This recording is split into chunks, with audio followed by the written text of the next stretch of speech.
छोड़ी लिट्टी चोखा हाथों बड़ी महंगे खाले बिहार वाला ना छोड़ी लिट्टी चोखा हाथों बड़ी महंगे खाले बिहार वाला ना।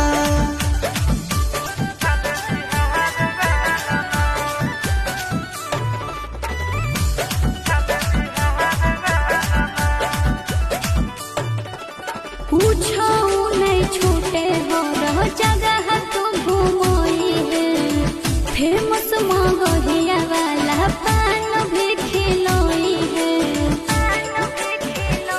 तोहरा गांधी मैदान हम घुमाए देबोगे मोना सिनेमा में फिल्म देखाई देबोगे। कौमी पूरा करी है आशीष यार वाला नार छोड़ा कौमी पूरा करी है आशीष यार वाला ना।